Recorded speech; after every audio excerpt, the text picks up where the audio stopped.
Welcome back to Scarlet and Maize. I'm Adam. This is Zach. Hey. We're going to start off with the more interesting of the two games again, the closer of the two games. Yeah. Michigan 27, Iowa 14. I'll go first because it was Michigan. So the line was 11. Michigan beat the spread even with an Iowa touchdown with 8 seconds left. Yeah. Going into the game, I said I was worried about McCarthy turning it over because that's the only way that Iowa had a chance to win. And I was right. Yeah. He almost had one turnover, but other than that, he really played it well. Like, he missed one deep ball long, but other than that, he honestly played pretty perfectly. So could Michigan have taken more deep shots? Yeah, I guess. But when you're up 20-0 deep into the third quarter, and Iowa literally has 86 yards in the game at that point, I feel like maybe shut up. Michigan beat Iowa at their own game. They each had only 4 drives in the first half. Michigan was just killing the clock as they were easily moving the ball. Michigan got points on 3 of their 4 drives in the first half. Iowa obviously had none because it was 20-0. Right. And Iowa never got past the Michigan 40 up until that point. So I don't have much more to say about the game other than I'm glad Michigan was able to exercise the Kinnick demons. I really hope the officiating crew in Columbus is different than 2016 and Michigan can force out the stinky old turd, Ohio State, in the toilet known as Ohio Stadium in November. That's the only Big Ten stadium that Jim Harbaugh has not won at. Yeah. 2016 really still makes me angry. I don't know why, but just because you lost? You lost most of it. Fair and square, yeah, because they lost fair and square. I think Michigan looked really good on both sides of the ball. I wouldn't say it was super impressive on either side of the ball, only because it's Iowa. Like, sure, their defense was the best in the country going into that game, but who had they really played that had a good offense other than Michigan? That's fair. I still think it's a really good defense, though, in that they did what they scored on 3 of their 4 drives in the first half and ran the ball well. That's still really impressive. Not super impressive, though. And then Iowa's offense is easy to hold to a little amount of points. I mean, they scored 7 on South Dakota State and 0 touchdowns. Michigan really dominated this one, and they looked good.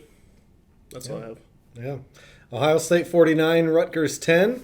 Yeah, it was an easy win. Rutgers jumped out to a 7-0 lead after a muffed punt, but Ohio State didn't look back after that. Mayan Williams ran wild. He had 5 touchdowns, tying the OSU record for touchdowns in a game. Mayan is also leading the Big Ten in yards per carry this season. 26.6% of his carries are going for more than 10 yards. That's an incredible stat. Yeah. I love the 1-2 punch they have at running back right now when Travion is healthy. He obviously wasn't in this last game, but they expect him to be back again this weekend against Michigan State. Ohio State has now scored 49-plus points against Rutgers in 9 straight games, which is the most by any team versus one opponent in the AP poll era. Dang. The defense is the last thing I would say about this game because it was obviously a boring one. The defense is currently ranked 10th in the nation, and I love that because last year at this point after week 5, it was ranked 84th. So that's what are they now? 10th. Dang. Top 10. All right. That's what Ryan Day expected. Yeah. I mean, it's still early, but there also They'll aren't many good defense or offenses that they even play. So. That's fair, yeah. They'll still be top 10 after this weekend. All right, Zach. I have 2 quarterbacks for you. You have to let me know if either quarterback had a good game, okay? 59% completion percentage, 154 yards, 2 touchdowns. That's one. Second one is 56%, 186 yards, 2 touchdowns. Are either of those good games? Are both of them good games? I wouldn't say that they're bad games. I'd say one for sure did what he needed to do because his team won 49-10 and his running back ran for 5 touchdowns. Okay. Who had the better game? 59% and 154 yards because they have the same amount of touchdowns, or 56%, 186 yards? They're so similar. It just depends on which quarterback did what they needed to do to help their team get to victory. No, that's fair. One was C.J. Stroud, you guessed, against the 3-2 juggernaut from Jersey, Rutgers. Yeah. One was your boy Daquan Finn against 1-4 Central Michigan. Yeah. So I'm mostly just messing around, but it is interesting. Because if J.J. McCarthy threw under 60% for 154 yards and had a pick, I left that out, against Rutgers, I think there'd be more noise about it. Similarly, if Jim Harbaugh's punter faked a punt up 40 points in the fourth quarter, I think he'd actually get crap for it instead of it just basically getting skimmed past. But whatever. People tried to give Ryan Day crap for it off the bat, but then once it came out that it wasn't a called play and it was just the punter making a read and doing what he's supposed to do there, then people kind of laid off. And there's a clip of Ryan Day apologizing to Greg Schiano at the 50-yard line. After I wish that I knew what they said to each other when they were face to face. There's a rumor Robbie sent it in the group chat that that Ryan Day said something along the lines of "Get off my sideline! I fired you 2 years ago. Or something. I fired you 3 years ago." I was surprised Schiano went all the way over there. Yeah, well, I mean, but whatever. Get his guys back, you know. Yeah. Okay, so last week I made a bet with our friend Joe that Blake Corum would have more yards than all of Michigan State, and I was thinking about it today. Please treat this seriously. Rank these in order of who gets more yards this coming Saturday. Mayan Williams, Ohio State's leading receiver, Michigan State's entire offense, or Ohio State's second leading receiver. So, most yards to fewest yards. Okay. Mayan Williams, OSU's leading receiver, OSU's second receiver, Michigan State's entire offense. I think it'll be... This is actually tough because Travion's back. Mm-hmm. So I think Travion will eat into that. I think the coaches favor Travion a little more, but that might have switched after this last week the way Mayan was running. I hope they favor Travion more as a Michigan fan. So he's really good, but Mayan Williams looks like a tank. He runs harder and breaks more tackles, yeah. But Travion has more of the breakaway speed. He's faster. He's more of a natural athlete. I know they were already going to be on Ohio State this year, but it's almost like Ohio State was like, we need a Haskins and Corum combo. Oh, yeah. This is funny. Okay. Anyways. I don't think Mayan will be the lead. I think it'll be wide receiver one, whoever has the most at wide receiver wise. Mm-hmm. Then probably Michigan State's offense. Okay.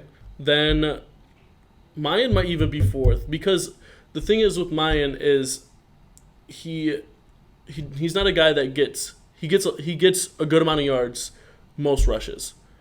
He doesn't get a lot of yards on a lot of rushes. Like he had the 175-yard touchdown run. That was probably by far his longest rush of the season. I don't know off the top of my head, but I feel like a lot of his are in the 10 to 20 range.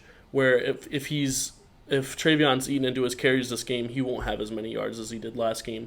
And I think Ohio State's gonna. You know what? I think Mayan will be number one. Okay. I think Michigan State is probably going to try and drop 8 because what else would you do? Because I don't know if they drop 8 if it'll even be a fact. I don't see. That's the thing is Michigan State's defense is so bad right now. Like if you're the defensive coordinator, what do you do? Because I was talking about this with some Michigan State fans this weekend. I'll wait to get fired because then there's a buyout. Go ahead. I was talking about this with Michigan State fans this weekend. I was like, if your secondary is this bad, even when you drop 8, because that's what they've been doing against teams is dropping 8. If your secondary is this bad when you drop 8, I think I'd start blitzing guys almost every play. Yeah. Like whether you blitz an extra guy or you blitz an extra 3 guys. And if they do that, then I think C.J. Stroud is really good against a blitz, which would actually absolutely be atrocious for them. But maybe you get a few stops just by getting a strip sack or forcing a bad throw when you're almost getting to the quarterback on a. I agree. I feel like getting weird on defense wouldn't hurt. Right. It can't hurt. Right. It's so bad. Just go man-to-man with the receivers that are out there and blitz everyone else. Maybe have one safety high and then blitz everyone else. Although Michigan State's corners against Ohio State's receivers. Yeah, but maybe unless Jackson Smith and Jig was out, then Ohio State's plan goes to crap. So yeah, So this is honestly really tough. I do think that whoever has the most yards for Ohio State will most likely have more yards than Michigan State will total, depending on how many. So it's also a question if Ryan Day takes his foot off the gas at halftime this year. Right. But I think Mayan, Michigan State, wide receiver 1, wide receiver 2, obviously wide receiver 1, wide receiver 2. Okay. I don't think Michigan State will have so little yards that 3 guys will have more total yards than them, but I just think it's tough because Travion and Mayan combined will have more yards total than Michigan State. Okay. It's hard. I kept going back and forth between them too. It's fun. Yeah. Pick standings. We both went 5-2, but you won your spread was closer on the game of the week. Yeah. So 45-14 overall, 48-12 overall. Those are pretty good records for both of us. Yeah, I do think that this week there might be some more separation. I feel like some of the games I was going back and forth on more. I didn't go also, back and forth I on should have anything. picked Illinois after I said I thought about it last and they week. smoked them. Crazy. Oh my gosh. That leads us good into viewer questions. The first one, who should Wisconsin's top 3 for a new head coach be? So who should it be?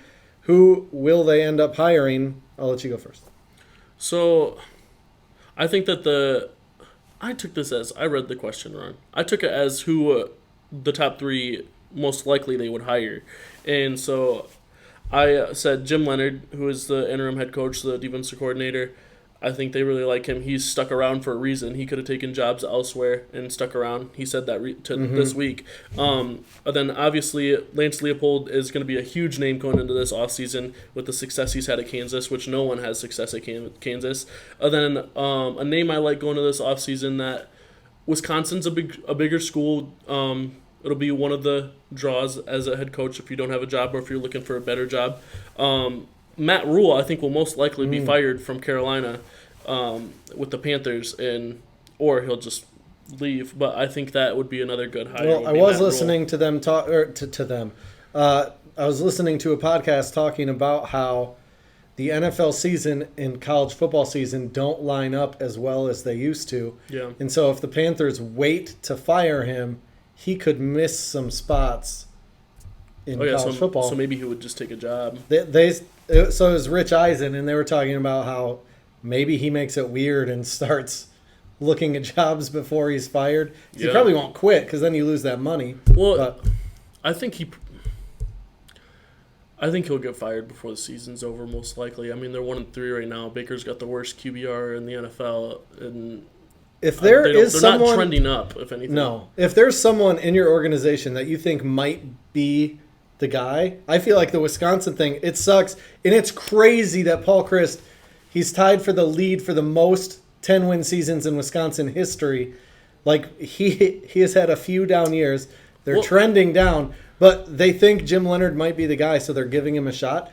Maybe Carolina has a guy that they're like, let's give this guy a few game tryout type thing. Well, what's even crazier about Paul Chryst is he was hired the same year as Harbaugh, and he has more wins than Harbaugh, and a way better bowl record, and more Big Ten championship appearances. Yeah, he's also in a easier division, but sure. But his bowl record is significantly, almost completely flipped almost. Yep. Yeah. Yeah. Wait, so did you say the third? Matt Rule. Lance. Yeah. He'll be the name for every. I think it job. should be top choice Dave Aranda. I was going between Lance Leopold and Dave Aranda, but Dave Aranda's just more established. He has got a bigger resume, a more big boy resume at least, not just 1 year at Kansas being in Power 5. But Dave Aranda, Lance Leopold, and then third, I feel like they got to go back to Burt. Get Bielema back. But it is weird how I said it on purpose. But even though he left in a weird way, like despite the way he left, it's crazy to me that he has Illinois where they have him. I think Jim Leonard is who they want to work out. Like I was saying, they're giving him a tryout. Yeah. I wish I knew what their metric was moving forward for judging a success, because we don't know what style of offense he'd have them running, if he'd stick with the same offensive coordinator or what. I would love and hate to see Jim Leonard's defense with Scott Frost's offense. That could be crazy. Yeah. So I'm ultimately thankful we almost assuredly won't see that combination. I do think they end up making Jim Leonard the full-time coach. I bet he ends up getting it. Yeah, I agree. That's who I put. I mean, he's the young defensive guru, and he could have left, like I said, multiple times, but he's loyal to the Badgers. Yeah. All right. Second question of 3. Who is the 4th best team in the Big Ten? So it's Michigan, Ohio State, Penn State as the top 3, obviously. There are currently 3 teams sitting at 4-1. That's Maryland, Illinois, and Minnesota. Purdue is 3-2. Yeah. Well, in the West is a 6-way tie of 7 teams that insane. are 1-1 in the conference. I almost want to pick Maryland, but know that if I do, they'll go out and get beat by Purdue on Saturday. I'm going to go back to my preseason pick for the West and say Purdue is the 4th best team. Wow. And now they're going to go and get beat on Saturday. So I'm sticking. I don't know. The fourth best team in the Big Ten might just be the bye week. So 4th best team in the Big Ten for me is Minnesota. I think despite the loss to Purdue, they were without their star running back. Their quarterback had a rough game. They only lost by 10. I still think that they're the favorite to win the West. And That's fair. The 4th best team in the Big Ten. That's fair. Last question. I did not ask this. You did not ask this. I just wanted to make it clear. I didn't ask this. I didn't ask this.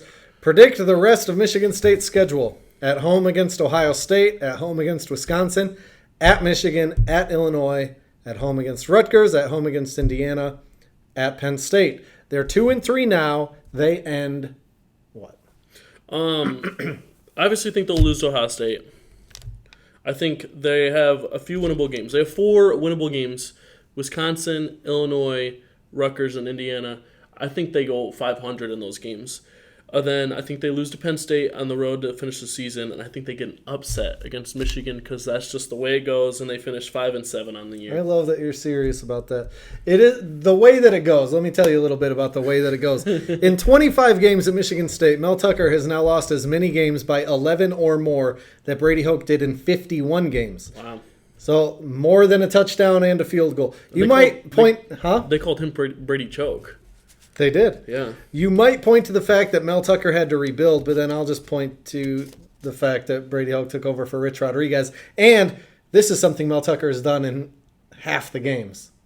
25 games to 51 from Brady Hoke. I bring up that stat to say when Michigan State loses, they get blown out in general under Mel Tucker. But also when Michigan beats Michigan State, at least recent history, Michigan wins by a lot. When Michigan State wins, it's really close. Ohio State by 1 million. Michigan State will beat Wisconsin at home. Michigan by 1 million, so it won't be close. Mm-hmm. Illinois by 11 plus. Rutgers by 11 plus. Michigan State will beat Indiana at home. Penn State by 28. Michigan State will finish 4-8 unless they somehow beat Rutgers to get to 5-7 to possibly get into the Little Caesars Bowl against Toledo, where Daquan Finn lights him up like he's the college version of Justin Fields en route to a Toledo win by 1 million. That's funny. Thank you. Big Ten takeaways. You already said it, but there's a 6-way tie in the Big Ten West with preseason favorite Wisconsin now headless, sitting at the bottom at 0-2. Literally any of the 7 teams have a somewhat realistic shot at winning the Big Ten West. Maybe not Nebraska. Yeah. But I already said my Big Ten takeaway. It was that Minnesota is still my favorite to win the West despite their loss. Yeah. Yeah. I have one more. Michigan State has given up the 2nd most points in the Big Ten East, behind only Rutgers. 3rd most in the Big Ten in general, also behind Wisconsin. But the difference is that Rutgers and Wisconsin have already played Ohio State. Michigan State's about to play Ohio State. Also, Michigan State is tied for the fewest points scored in Big Ten play so far with 20 points in 2 games. Not good. Not good. Rapid fire turd pile picks. It's always a smooth transition. Nebraska at Rutgers. Rutgers. Purdue at Maryland. Purdue. Wisconsin at Northwestern. Wisconsin is favored by 10 right now. Iowa at Illinois. Iowa. This is the big upset of the week. Yeah. Iowa's going to pull it off. Brian Ferentz will stay there for at least another week. Kirk Ferentz will probably give him another extension. Goodness gracious. On to the varsity games. Michigan at Indiana. I don't have much to say other than the fact that I hope Blake Corum only runs it like 15 times. He ran it for 30 times 2 weeks ago, 29 times this past week. I hope Donovan Edwards gets more carries. He only had, I think, 5 against Iowa.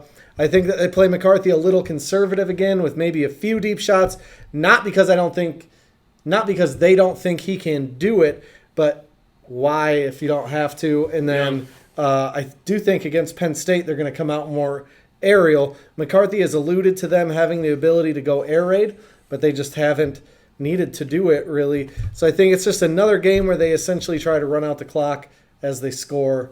Lots of runs.